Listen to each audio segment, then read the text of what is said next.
Alright guys, welcome back to another Doki Doki Literature Club video. Today, we are continuing on with our playthrough. And I have a burp stuck. That was weak. So, last time we left off, we were about to do our poem. So, we're going to go ahead and do that so we can continue on with the story. So, let's pick our poem here. So, let's see, lust. So we're going for Yuri. So lust, passion. Oh, was not expecting that one. Let's see. No, uncanny. Yeah. Let's see, pain. Oh, no. Okay, that was kind of okay. Climax. Yeah, you know she likes that climax.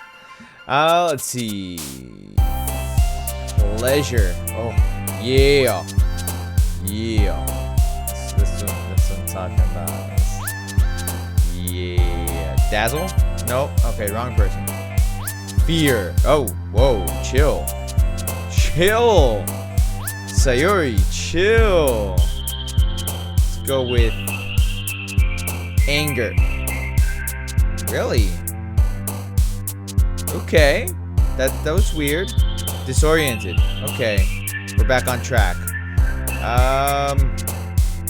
Let's go with unrequited. Essence. Yeah, there you go. I was gonna go death, but I'm afraid like it's getting the wrong person. Graveyard. We know she's into that kind of weird stuff. We know that. So let's see what else can we get. Unrestrained. Yes. Uncontrollable, yes. Contamination? I don't know if that's a yes on that one. That's just kind of weird. Fester. Yeah, she likes the weird stuff. Yeah. Misfortune. Wrong person. Let's look at despise. Yeah, there you go. There you go. Nightgown?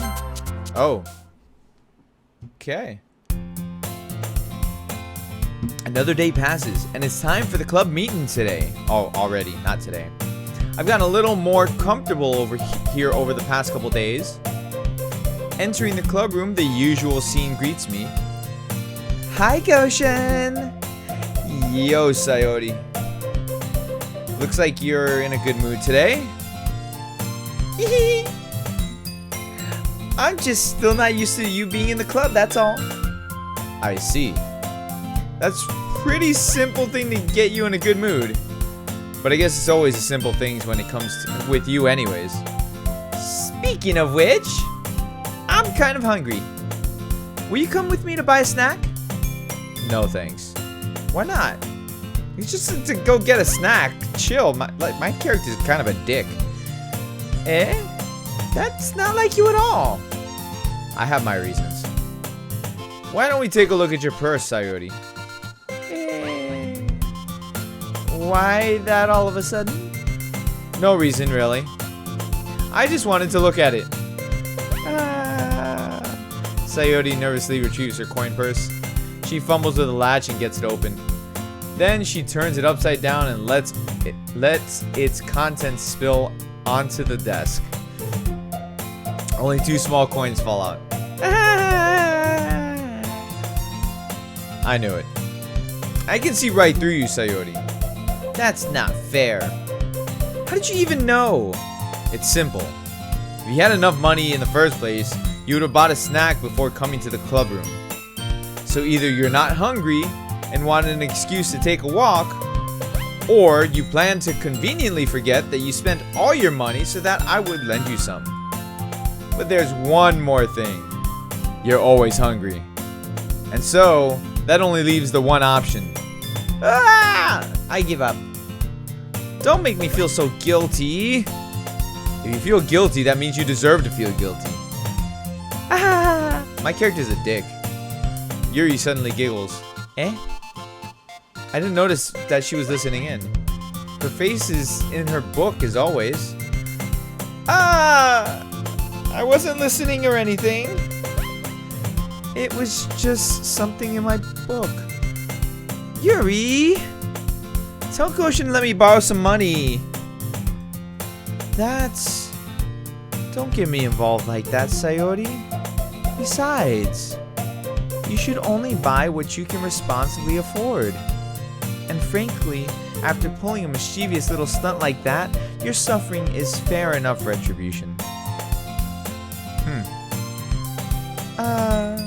Did I just... I didn't mean that. I got too absorbed in my book.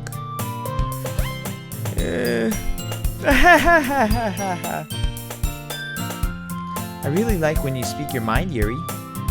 It doesn't happen much, but it's a fun side of you. There's no way you could think that. You were right, though. I did something bad, and now I have to accept the revolution. Revolution? Oh, retribution. I'm like, what? I thought that was like a mistake in the writing or something. Nope, that was on purpose. That was definitely on purpose. Okay. That still coming from you, Sayori. I guess there's a little devil inside of us, isn't there? Sorry, it's late. I'm yawning. Don't let her fool you.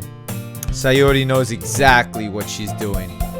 After all, she told you guys she was bringing me to the club before she even told me. But you wouldn't have come if it weren't for the cupcakes. So I had to trick Natsuki into making them. Come on. Give me more credit than that, Sayori.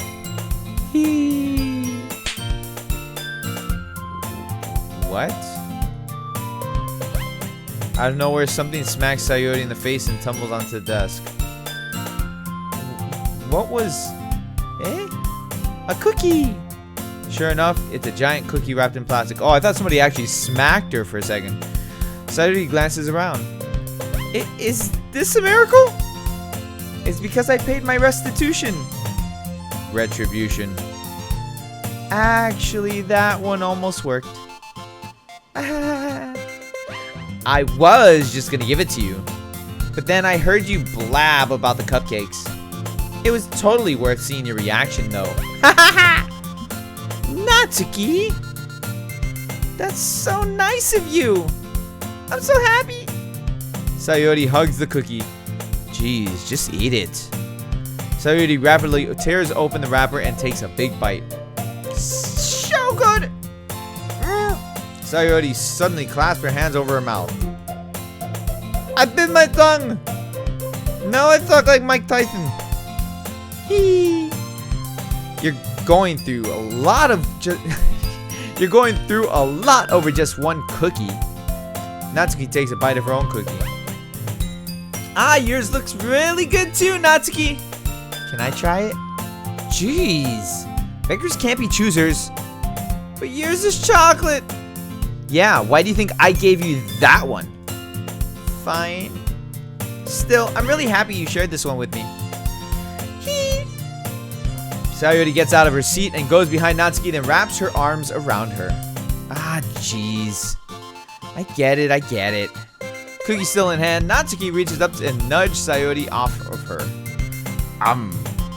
Sayori suddenly leans down and takes a bite out of Natsuki's cookie. Oh, I would smack her. Hey! Did you just seriously do that? Mouthful, Sayori trots away to safety. Oh, I would have smacked her if I was Natsuki on that one. Yuri and I laugh as well. Geez, you're such a kid sometimes. Monica, can you tell Sayori... Natsuki glances around. Monica isn't in the club room. Ugh. Where's Monica anyways? Oh. Sorry. Good question. Have any of you heard anything about her being late today? Not me. Yeah, I haven't either. That's a bit unusual. I hope she's okay. Of course she's okay. She's probably just had something to do today. She's pretty popular after all. You don't think she has a... I wouldn't be surprised. She's probably more desirable than all of us combined. Yeah, that's true. Excuse me? Suddenly, the door swings open. Sorry, I'm super sorry. Ah, there you are. I didn't mean to be late. I hope you guys weren't worried or anything. Eh? Monica chose the club over her boyfriend after all. You're so strong-willed. But boyfriend? What on earth are you talking about? Monica quizzically glances at me. Never mind that. What held you up anyways?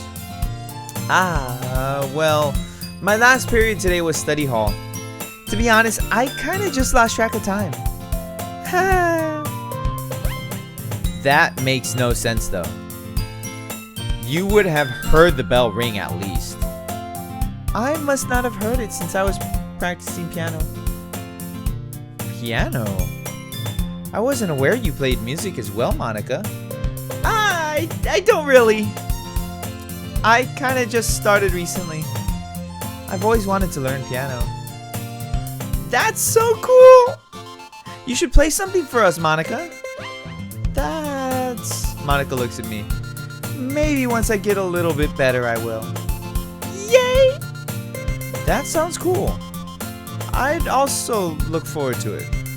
Is that so? In that case, I won't let you down, Gotian. Monica smiles sweetly. I didn't mean any pressure or anything like that.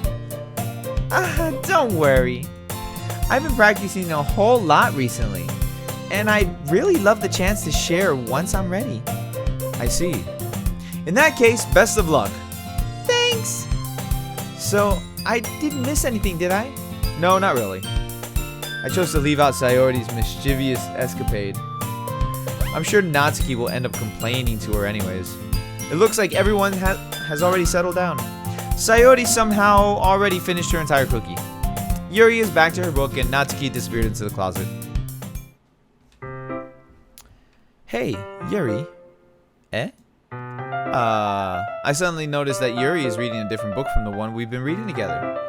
Sorry, I didn't mean to interrupt. No. I was kinda just waiting for you. If that's the case, why don't we go ahead and get started? Yes, let's. Actually, I have a request. Do you mind if I make some tea first? Not at all. Thanks very much. If there's one thing that can make my reading time here any better, it's a nice cup of tea. Again, I don't drink tea. Not to mention for yourself as well, I don't drink tea. Yuri stands up and makes her way to the closet. I don't drink tea. I follow and watch as she retrieves a small water pitcher from the shelf, the kind with the filter inside. I don't know why I read it like that. Can you hold this for a second? Sure. Yuri hands me the water pitcher and also fetches an electric kettle. I'm gonna plug this in at the teacher's desk, and then we'll go get some water. She walks past me and sets the kettle down on the teacher's desk. I simply watch her movements. To my surprise, the way she moves really contrasts her speaking mannerisms. Especially because of her long legs, Yuri appears elegant and methodical. Okay, may I have the water pitcher? Thanks, I'll be right back. I might as well walk with you. Yeah, why not? Shall we go then? Yeah. Where are you two off to? We're just... Yuri was gonna make some tea, so I suddenly realized how weird it sounds to explain this to Monica. We're just filling the water pitcher. Okay. Sorry, I was just a bit curious. That's kind of a one-person job, isn't it? That's... Monica, please mind your own business for once. Ooh, catty. Or do you want to tell me there's something wrong with helping... There's something wrong with helping involve Gotian in club activities? That sentence doesn't seem right. Or do you want to tell me there's something wrong with helping involve Gotian in club activities? I guess. My mouth gapes. I suppose there's nothing wrong with that. Then let's go, Gotian. She's getting catty.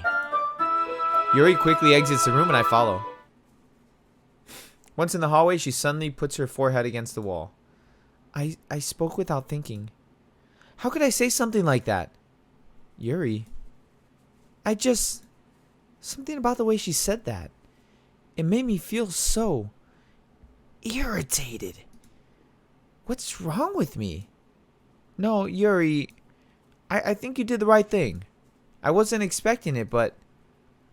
It's also not right for Monica to judge people like that. Gotian. Sorry, something like the music is completely different. How come even when I do something bad, you're being nice to me? Because nothing that you do is as bad as you make it seem in your head. Nobody's perfect. We have emotions and we can't always hide them. But you always amplify things in your head. Your mind turns a light rain shower into a hurricane. No. Wouldn't you hate me for something as terrible as that? Why would I hate you? I can't hate someone for having emotions. What kind of friend would do that? Friend, you say? Yuri lifts her head. Gotian, I really like being friends with you. Thanks, Yuri. I like being friends with you too. I feel kind of awkward saying something like that, but I'm doing my best to help Yuri feel better. Anyway, yeah. Shall we go? Yeah. Yuri and I walked to the nearest water fountain. Once we fill the water pitcher, we return to the classroom. Gotian, do you like oolong tea? I don't like tea. Yeah, no, I don't. Anything is fine. I don't like tea. Very well. Yuri sets the temperature on the kettle to 200 degrees. Now, it's time to get the teapot. You really do this properly, don't you? Of course. I shouldn't do any less when I'm making tea for others. Even if I'm not an expert on tea or anything. Oh no, that's me. Even if I'm not an expert on tea or anything. That one's me. She sounded like the Pillsbury Doughboy. Sorry. In that case, you'll only be even more impressed. Perhaps I will. Yuri fetches the teapot and begins measuring the tea leaves. To my surprise, she even starts humming a little to herself. You must be in a good mood now. Is that so? I was letting it show. And you noticed. I was doing a bit of thinking, and I decided that I would try expressing myself a little bit more. It turns out it's not very hard for me to do. When it's you who's around anyways. That's great, Yuri. Just don't push yourself too much. You're always worrying about me, Gotian. It's very endearing. Yuri wasn't kidding. I don't even know if I can keep up with this. I watch Yuri pour a cup of tea for each of us. Gotian, I have another request. Do you mind if we sit on the floor today? Why's that? It's a little bit easier on my back. I can read with my back against the wall rather than bending over at my desk. Sorry, I didn't realize. No worries. I just have back pain fairly regularly, so I do my best to manage it. Is that so? I wonder why that is. It's most likely because of my boobs. She's gonna say her boobs. She's gonna say her boobs. It's her boobs. I know that because my wife has back pain because she has big boobs. Your posture, right? Always hunched over like that while reading? Yes! I have terrible reading posture. So that's why we should sit on the floor. Fair enough. I'll go ahead and get the book. I retrieve the book from my bag. I have some chocolate as well. It's a bag of small chocolate candies I kept hidden from Sayori's candy radar. I take it since it'll go well with the tea. Yuri and I sit against the wall, teacups at our side. As if in sync, we assume the same reading position as last time, each holding one half of the book. Except this time, our bodies are even closer to each other. I can't see too well. Yuri slides closer until our shoulders are touching. Uh-oh. How am I supposed to focus on reading like this? Just, do your best, dude. Try to cover up the tent you might be pitching. Yuri was always kind of cute, but when she's being less apprehensive, it's almost more than I can handle. Your teacup. Yuri hands me my teacup. Holding it with my hand, that's not holding the book. I end up in a position that makes it even harder to focus. Because now I need to worry about making sure I don't accidentally touch her chest. Meanwhile, Yuri hasn't noticed a single thing. She wears her intense reading expression, and I can only presume the world around her has faded away. I use all of my willpower to focus on reading. After a few minutes, I finally manage to relax a little. I put their teacup between my legs and fumble with the chocolate wrapper. Sorry. I briefly let go of the book and finish opening the wrapper. You can have as much as you want. That's okay. I won't take any. Are you sure? Well, if I touch it, then it might get smudges on the pages. You're right. I didn't even think about that. My bad. No need to apologize. I'll hold the book, okay? Are you sure? Of course. Yuri opens the book with both hands. She holds it so that I don't have any harder of a time reading from it. But as a result, her left arm is practically resting on top of my leg. Well, in that case, Yuri's already totally focused on reading again. I take a chocolate candy and pop it into my mouth. Then I take another chocolate, and I hold it up to Yuri. Ooh, smooth. Smooth. She didn't even look away from the book. She simply parts her lips as if the situation was completely natural. But that means I can't stop here. I apprehensively place the chocolate in her mouth. Just like that, Yuri closes her lips over it. This is getting a little, Yuri's expression suddenly breaks. Did I just... Yuri looks at me like she needs to confirm what just happened. Gotian. Sorry. I guess I shouldn't have done that. Well, you were just helping. That's something that friends do, right? I mean, not really in this kind of context, but yeah. That's all it was. Yeah. Then you don't need to stop or anything. This is getting a little out of hand now. I see. The situation has gotten really tense. Yuri tries to return to the book, but I can tell just by her expression that even she can't focus now. My heart is pounding. I nervously take another chocolate between my fingers, but this time Yuri's eyes meet mine. How did it even come to this? Yuri doesn't avert her gaze. I notice her chest rising and falling to the rhythm of her breaths. I raise my arm. Like before, Yuri parts her lips. But it's different this time. I take the chocolate and place it in her mouth. I feel her hot breath on my fingers. Okay, everyone! Jesus. That was like out of nowhere.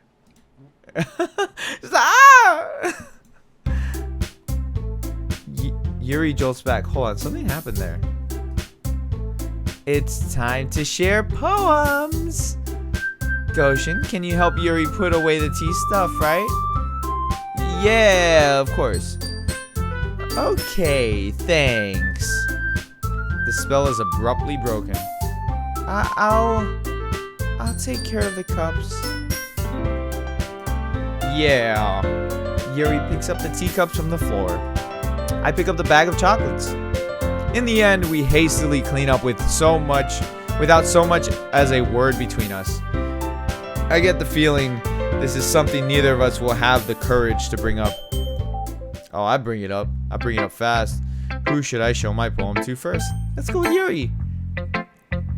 Let's see what you've written for today. Yuri stares at the poem with a surprised expression on her face. Do you like it? Gotian, this one might even be better than yesterday's. How did you even pick up on this so quickly? Just yesterday I was telling you the kind of techniques worth practicing. maybe that's why? You did a good job of explaining. I really wanted to try giving it more imagery. Yuri visibly swallows. Even her hands appear sweaty. I'm not used to this.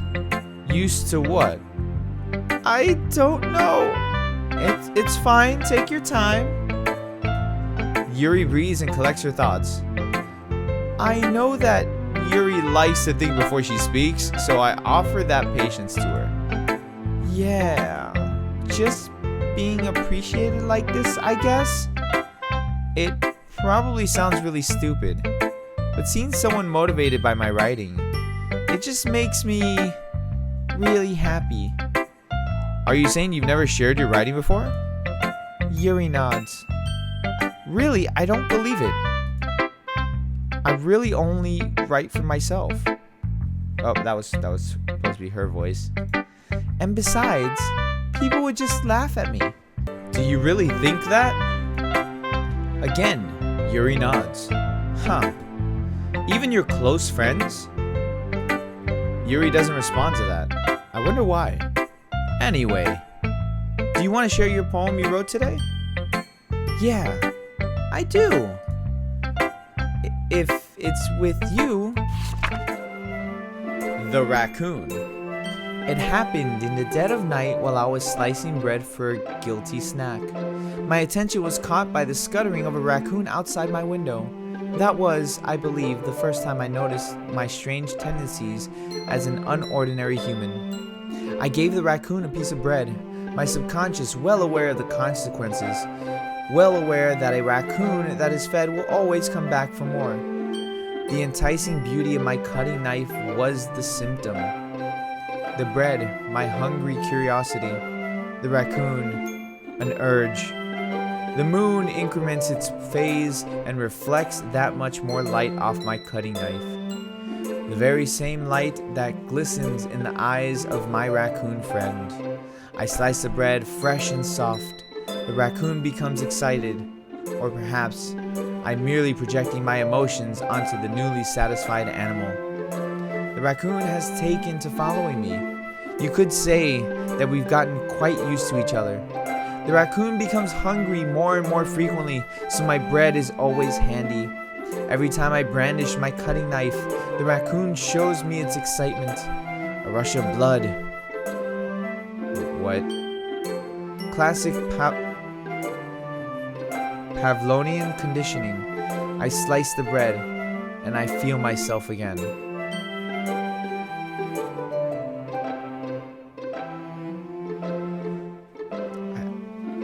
A rush of blood? I feel like the bread's not bread. Okay then. I was a little more daring with this one than yesterday's. I can see that. It's a lot more metaphorical. I don't know if it's my fault, but I can't begin to imagine what this poem's about. That's right. It's a bit closer to my preferred writing style, using the poem as a canvas to express vivid imagery and conveying emotions through them. Yeah, if I take it at face value, then I can't even figure out what it's supposed to mean. Well, I think it's something that different people can relate to in their own way. I wanted to express the way it feels for me to indulge in my more unusual hobbies. There goes the hiccups. It's those sort of things I'm usually forced to keep to myself. So I sometimes enjoy writing about them. Why do you keep them to yourself? Because they're embarrassing. And people who would make fun of me. And people would make fun of me, not who would. Don't you have anything like that, Gotian? Well, yeah, I guess I do. I feel like everyone has a little something like that. The best we can do is respect each other and our individualities. Even if it's difficult sometimes and some things make us uncomfortable. After all, if I hadn't learned to embrace my own weirdness, I would probably hate myself. I might be ranting a little bit now, but I'm glad you're a good listener. You're good at a lot of things. Writing, listening. There really aren't many people like you, Gotian. That's exaggerating a little bit. It's just how I feel. I never thought I would feel so comfortable sharing my writing. But now, I almost feel like I look forward to it. It's just a really nice feeling. And you're to thank for that. It's nothing really. Yuri smiles sincerely at me. For just a moment, her timidness seems to disappear. Alright, and for right now, for that, we're going to end it here. And then we will continue on sharing the poems and continuing our story. Thank you so much, guys, for watching today. I really do appreciate it. Hit the like button, subscribe if you guys are new. And stay tuned for more of this as we continue on getting deeper and deeper into the story. So peace out for now, guys. You have a great rest of your day or night, whatever. GG.